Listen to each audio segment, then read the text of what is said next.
we're actually going to go to deck editor, and I'll show you the deck right now. So let's go in order. So first we have Traptrix Atrax, which I mentioned before. So I'm just going to say the trap effect for, so let's say trap effect. Trap effect is going to be this card is unaffected by the effects of whole normal trap cards. That's going to be the trap effect because they all have it. So you can activate whole normal trap cards from your hand, and the activation effects of normal trap cards activated on your side of the field cannot be negated. Now, note that from your hand, you can only activate whole normal trap cards, but any trap cards you have on your side of the field can't be negated. So this could be splashed essentially into any deck if you want to have constant um, protection without any of the cost, but it's recommended to stick to a Traptrix deck where you can keep it safe with um, our friend over here, Raffalesia, and I might say these names wrong, so bear with me. So you want 3 of her for sure. Uh, there aren't that many Traptrix monsters, so you having 3 of each of them is actually very good because they're all extremely useful in different situations. And with Sarah, you can get literally any one of them out almost guaranteed on your second turn or during your opponent's first turn if you go first. If you go first and you have any one of these in your hand, you're guaranteed to get a pick of whatever you want. Unless you just get really bad trap cards, which is possible. So next we have Dionea. Dionea. Um, so the trap effect. When this card is normal summoned, you can target one Traptrix monster in your graveyard, special summon that target in defense position. Just has to do a lot, which is very helpful because this can be done. It's normal summon, so you normal summon it. This is great to go use turn 2 because on turn 1, most likely you sacrificed a monster already to get Sarah out. So with this one, you can immediately get that monster back. Then you have 2 monsters to XZ summon Rafflesia, and then you're already set, essentially prepared for any possible thing they can summon or do on turn 2. So it's very, very effective if you have it. I'd really refrain from putting her down first for the sacrifice for Sarah unless absolutely necessary. Now, her special summon effect is that you can target one whole normal trap card in your graveyard, set that target, but banish it during the end phase of your next turn if it's still on the field. Use this effect once per turn. So this is what you saw with when I brought the trap hole back. It wasn't used, so it ended up getting sent away. However, I do believe that this card specifically, I want to skip a little bit to explain this. So this card's normal summoned. You can add one Traptrix monster from your deck to your hand. Pretty straightforward. Just, get it in your hand. You have it now. But its quick effect is once per turn. Quick effect is during either player's turn. You can target one set spell or trap card you control, return it to the hand, and then set the same or a different one from your hand. So essentially, what you would use with this card, right? And I didn't make use of it. I could have. Is that so? You use, let's say, you use her. You special summon her with Sarah, and then you get a trap card from your graveyard back. You don't end up using it. Well, your end phase, it's gone. Well, your next turn, end phase, it would be gone. So what you would do is you'd activate Corn, is it Coronatus? That way you can put it in your hand, and then it's not on the field anymore, so it doesn't get sent to the graveyard. You just get it back for free. And getting her out will be easy because you have Sarah, which we'll get to. We keep referencing these two. We'll get back to them. So going backwards, boop, we have Myrmelio, Myrmelio, the trap effect. Oh, Coronatus also had the trap effect. Um, so when this card is normal summoned, you add one whole normal trap card from your deck to your hand. If it's special summoned, target one spell trap your opponent controls, destroy that target. So this is what you saw us do a lot, actually. Especially since, for the most part, people are gonna put trap cards down on their during their turn. Obviously, they can't do it during my turn, but not me. And since you have Sarah and you have trap cards, you're automatically able to, for most of what they do, these are spreader trap cards I have, is you can activate them, destroy their monster, or banish their monster, or put it face down. You get rid of their monster, right? That lets you automatically summon any Traptrix card you want from your deck. You can, if they have a trap card on the field, you can summon him, and then immediately. Oh no, it's her. Is it him or her? I can't tell. It's very hard to tell. Anyways, you summon this one, and then automatically that trap card they set is gone, and they can't activate it on their turn. The turn they put it down, so it's just gone, and you just get rid of it before you have to deal with it. It's very, very good. So you always want to make sure that you're summoning the right monster with Sarah that you need for the instance you're in. Because don't worry about, well, next turn I might need this. Don't worry about that. Don't worry about that. Next turn you can easily summon it. And a trick, if you really wanna rush summon, is back to Cornatus, which I mentioned before. Um, because you can target. It's a quick effect. You can target one center spell trap you control. So let's say they don't summon anything on their turn, right? But you have her. You can just activate her effect to automatically activate Sarah. To automatically have you set a whole normal trap card directly from the deck. Automatically, if you wanted to.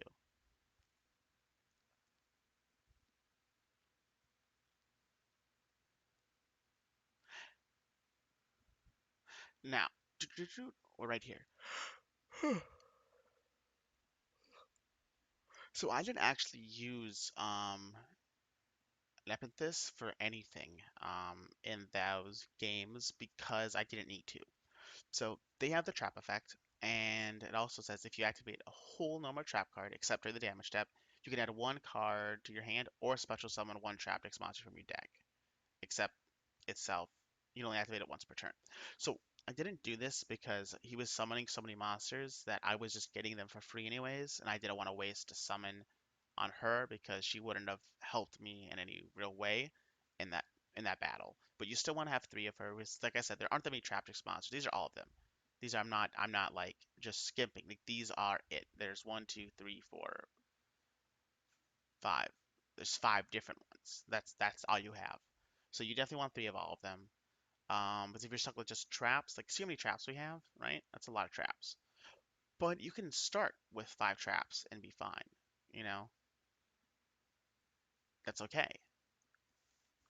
All you really need is once you get one monster, right? Because this can help you stall until you can get one monster. Once you get one monster, that's when everything just kicks off immediately. It's going crazy. So, and now here we have her too. She's not Traptrix. This is Ghost Ogre and Snow Rabbit. She is extremely useful in some situations where you just don't have the trap cards ready. You don't have Rafielsa out. If you just don't have the cards you need, she is extremely useful because she's a quick effect. So, when a monster on the field activates its effect, or when a spell or trap card that is already face up on the field, i.e., field spells, activates its effect as a quick effect, even if so, you can send this card from your hand or field to the graveyard, destroy that card on the field. So this is a you want this at two because it's very useful, like I said, in certain situations where if they have a field spell, because this whole deck is monster and spell distortion, right? But most of this is all monster hate. And then the only real spell destruction you have, spell and trap destruction you have, are these three up here, which you can recycle easily with Traptrix, with Dionea. So it's not impossible to do. But this is just a get out of jail free card. They just put down that crazy overpowered field spell. Nope, it's gone. They're just gonna summon some crazy monster. Nope, it's gone. Because it also specifically says, now, please note, it does not negate the effect, it just destroys whatever activated the effect. It does not destroy, it doesn't negate the effect from going through. It still happens. So you don't just waste it on something like a dark hole or not a dark hole wouldn't work, but like a board wipe monster. Don't just, because its effect still happens. You know what I mean? It's not negating the effect, and so you always just hold on to it and wait for them to do the next thing, and then boom, now you can do something. Or if you really want to destroy it, you can go for it. But just know that it doesn't negate anything. Now we're getting into the trap cards. This is where it gets fun. So we've already explained all how the monsters work and how they all relate to trap cards and how it's pretty much easy to essentially once you have Sarah, you can essentially get whatever you want for whatever situation you need, which is why you want a variety. So first things first, we have one void trap hole. So this is when your opponent special summons a monster or monsters with 2000 or more attack. Negate the effect of one of those monsters with 2000 or more attack, and if you do, destroy it. So this is a very niche card because it only works if they summon an effect monster with 2000 or more attack. So things like pendulums, I believe, count as effect monsters, which would work. However, there's a lot of strong monsters. For example, Blue Eyes White Dragon doesn't have an effect. It's a normal dragon, so this wouldn't do anything. So this is a very niche card, and I would only recommend putting it down if they're constantly bringing out really big boss monsters with crazy effects. For the most part, you just want to ignore it, and that's why you only have it at one. Because you really don't want to draw into it if you can avoid it, because it's very niche. Now, trap hole, to the good old trap hole, three of them, so useful, such a good card. You saw me use it in both games multiple times. It's extremely useful. When your opponent normal or flip summons one monster with 1000 more attack, target that monster, destroy it. Just that's that simple. Just 1000 more attack, gone. Bye bye. Get out of here. We don't want you. This is the best one to start with because you can almost always activate it, and then you automatically, almost always, I say almost always, because they can special summon, get you get a free Sarah activation, and then you're just set.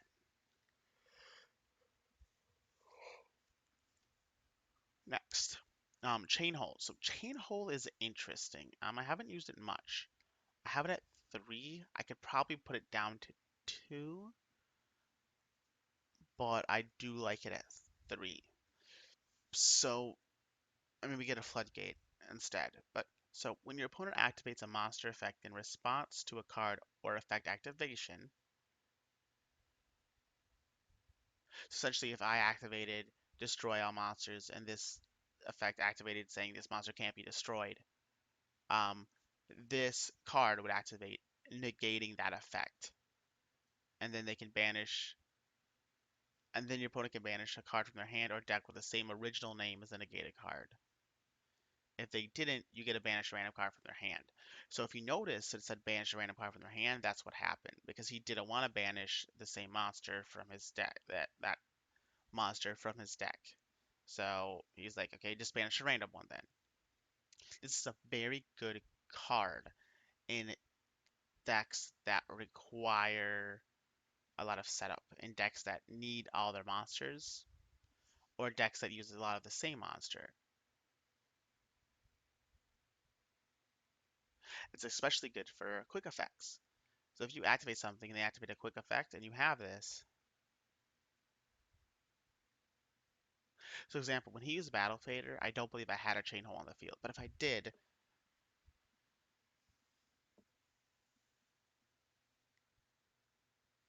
it still wouldn't matter. So remember specifically, so Battle Fader works when you launch an attack, you can special summon this monster. So I'm not activating any cards, they're just summoning one. So the point of Chain Hole is that you can Chain Hole with Chain Hole, essentially. So if you activate, I'll explain it. That's an example. I haven't used it too much. I can't even think of a good example at the moment. So, but you understand the point of the card, I hope. I'm a little new to explaining. I normally just go with my mind space when I'm making a deck. I think about it. I'm not that used to explaining it to people. So I'm doing my best. So please bear with me. I know it's been a rough ride here. We've been here for what, 34 minutes? I understand. I get it. You know, if you already stop watching, that's fine. If you keep watching, thank you very much. It's a very complicated deck to explain because it requires a lot of attention to detail and a lot of focus to make sure you're just getting the right cards out at the right time so you don't just shoot yourself in the foot. Because remember, there's still only a maximum of 5 cards. There's only 5 trap cards you can have on the field at any time. So unless you have this guy out, your hand is just you're just bricked essentially. So it's very important to make sure the ones on the field are ones you want, which is why she is so useful because she can let you switch them out. Moving on. So we have Deep Dark Trap Hole. When a level 5 or higher effect monster is special summoned, you banish them. Simple as that. This is great for fusion decks. This is great for, let's see, fusion decks. Uh, special summon, any deck that's special summon, this is great for. Because you're immediately banishing it right away. Um, okay, I thought of it. Cosmos. Cosmos. So there's that one Cosmo card that lets you, they all let you banish themselves as a quick effect and do something else, right? So if they were to summon a Cosmos, which are all effect monsters, level 5 or higher, right? I use this Deep Dark Trap Hole. Okay, that should banish that monster. But then they try to activate that effect to banish it first to get the effect off. I activate this. Now that opponent's effect is negated, and then it's it's negated, and then they have to banish a card for the same name or what we explained before. So that's a perfect example of a combo right there. Now, bottomless trap hole, pretty straightforward. If they summon a monster with 1500 more attack, you destroy that monster and or monsters, and then you banish it. Traptrix, Trap Hole, Nightmare. This is specific to Traptrix. When a monster that was special summoned this turn activates its effect on your opponent's side of the field, you negate the effect and destroy it. Now, this specifically says we special summon this turn. So this is also a niche card where it's like if they activate, it won't work turn 2. So this is one you want to keep in your hand. Um, have 8 tracks for, have in your hand, or have Raphael use because you don't really want it on the field because it could just become a dead card very easily. Now, breakdown trap hole. This is for link monsters. When the link monster is link summon, destroy all monsters in the field that are not linked. So why this is effective is for you, if you have Sarah and Raphaelsa, well, Raphaelsa is linked to Sarah, and Sarah is a link monster.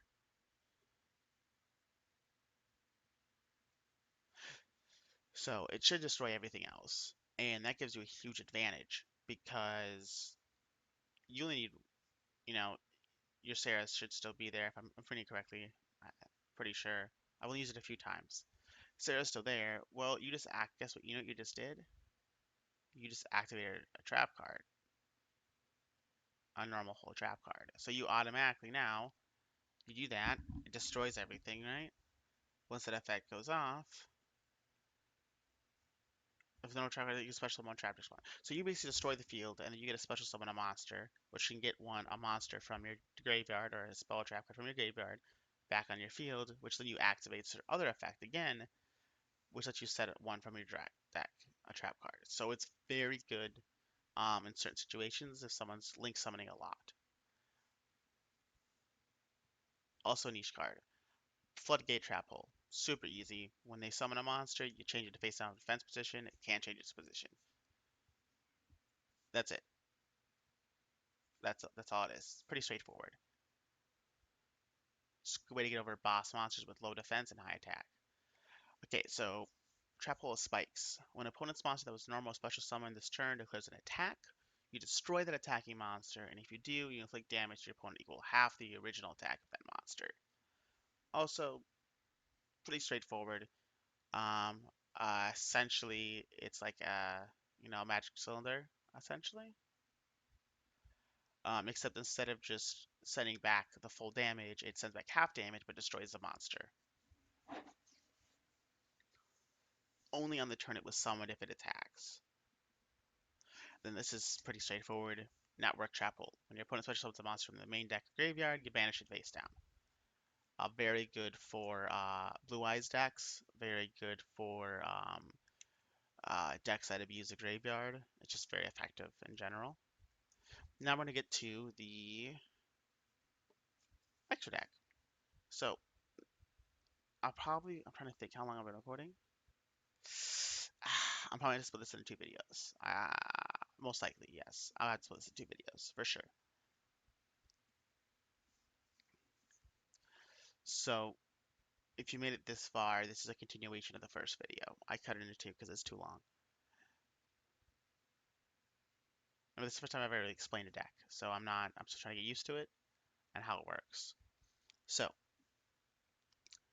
it's pretty straightforward. So these are here. You got 2 Utopias, Utopia Ray, and Utopia Lightning. Um, Everyone knows this combination. You should. It's pretty straightforward. You get 2 level 4 monsters. You bada bing, you bada boom, and you bada win. Pretty straightforward. A great beater to get over a lot of monsters that you can't get over because this deck doesn't have that high of attack power. It's mainly focusing on traps. So let's say they finally get a monster on the field that you can't really get rid of, right? And they can't get over you. Let's say it has 2400 attack. Well, it can't get rid of my Raphaelsa, so it will stay there forever. It can only target this for attacks. But with card effects, right? And they can't be destroyed as long as they're here, other ones. So it forces them to attack this card. They won't be able to get rid of it, but you can't do anything either. Now, with how our deck works, we most likely have a smaller deck. So essentially, this lets us, 4, 4, 4, 4, 4. If you look at it, all the Traptrix monsters are level 4. So this isn't too hard. Bada bing, da da da, and then you have a 5,000 beater to get over a lot of these monsters, just so you can start attacking again. You typically want to summon this instead because, as we've explained, this only has 1 link slot. So if this is what you're summoning, it has to go underneath her, right? So the main use for like this is it's risky. It's basically a last resort card if you don't have if you're out of her, right? If you're end game, you're out of her, you don't have anything else, you still have her, you do this and then you pray. Essentially, it's a get out of jail free card, basically. So next, Raphaelsa, the XYZ monster of the Traptrix line. So this card is unaffected by trap effects while it has an XYZ material. Traptrix monsters. Well, it has a well, I trap while it has the XYZ material. Can't be destroyed by traps. Traptrix monsters you control, except for this one, cannot be destroyed by battle or card effects. Your opponent can't target Traptrix monsters you control, except this one, with card effects. Once per turn during either player's turn, you can detach 1 material from this card and send a whole normal trap card that meets its activation conditions from your deck to the graveyard. This effect becomes that trap card's effect while this card is activated. So it's basically more disruption straight from the deck to the graveyard, which a lot of a lot of decks do, but this is in a way where it's very hard to negate it because you're not putting it on the field. You're going directly from the deck to the graveyard. It's being activated as it's sent to the graveyard.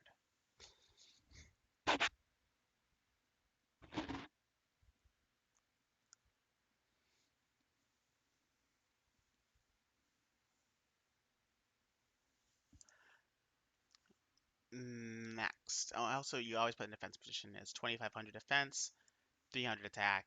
I didn't bother with the attack and defense for these because it's really not relevant. They're really here for the effect. The attack is null and void for the most part. And the only one that we really care about is Nepithys, defense mode, 2000 defense. Highest defense of the normal monsters. Everything else is attack position. And now, finally, we have reached the end, my friends. So, Traptrix Sarah.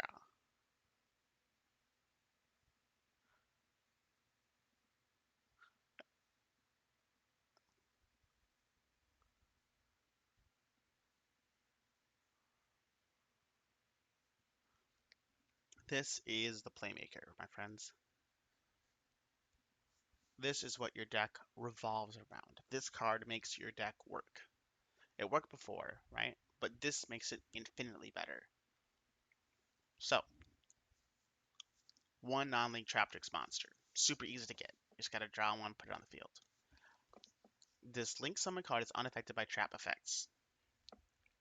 You can only use each. Oh, I should mention something. So if you notice, the XYZ and the link monster are unaffected by any trap effect, whereas the regular Traptrix monsters are only immune to whole trap effects. Just want to point that out. Whole normal trap cards. Point that out. Hence, Black Hole works because Black Hole is a spell card, not a trap card. So I'm gonna put that out there. So now you can only use each effect of once per turn and not during the damage step, which you don't worry about because you'll never be activating trap cards during the damage step anyways, except for spikes. So, oh, whoops. First effect, if a normal trap card is activated, you can special summon one Traptrix monster from your deck with a different name than the cards you control. Pretty straightforward. Free summon when you destroy their monster or banish it or flip it face down. Pretty, pretty effective card. Hey, your monster's gone, my monster's on the field. And we already talked about the combos you can do with this. If you guys want a specific combo video, I can make a different video explaining the combo specifically between the cards in more depth. But for now, this is just a in-depth, simple version of the in-depth, not simple version. Yes. Moving on. The second effect is that if your other Traptrix monsters, so not Sarah, Sarah can't activate Sarah. If your other Traptrix monster's effect is activated, you can set one whole normal trap card directly from the deck. Now, this is a super simple combination. It's so easy to do. We've done it before. So, you activate a normal whole trap card, you destroy a monster, or you do whatever you do, right? You special summon a Traptrix. Now, one, so Mermello, Diania, uh, Mantis. So these three all have effects that will most likely be activated on the summon. So you special summon this one, you can target a whole normal trap card in the graveyard. We know there's going to be one because that's how you activated Sarah's first effect in the first place to get her on the field. That automatically gives you a free extra set from your deck. Him, super great if they have a trap card or they have a backline forming, automatically activates on summon, even if they destroy the card, as long as this card has been summoned and its effects activated as soon as it's summoned. Bada bing, bada boom, trap card goes away, you get a free trap card. This one, on the field, has to hit the field first. You can take one of your trap cards, put it in your hand, put another one down, and then bam, you get another trap card for free. So it's a very good combination with those three cards. These ones right here. Linnea, Mermello, and Cornatas. Cornatas. Cornatas. And that's it. So there is no sideboard because it's not needed. I guess you could throw some different trap cards if you wanted. It's up to you. Um, so this is essentially Traptrix. This is my version of it. Obviously, there's different versions. There's lots of different whole trap cards. This is I found is the most consistently effective at what it's supposed to do, which is prevent your opponent from getting big monsters or any monsters for that matter, and then whittling them down with your own, essentially. It's basically control boards, board spam control, uh, which isn't which isn't uncommon, but it's not always the most consistent. This is a very consistent deck. Um, Very consistent deck. As long as you're using it properly, you should be able to run over most other decks that aren't expecting this because you aren't prepared for it. So thank you for watching. If you watched this far, it's only been 49 minutes, 50 minutes. Yay. I didn't want it to be this long. I apologize. It's my first time explaining a deck and how it works. So I want to make sure I covered as much as I could. Um, so I'm going to be ending it, uploading this hopefully today. Thank you for watching. I hope you all have a wonderful day or night. And as always, please stay smiling.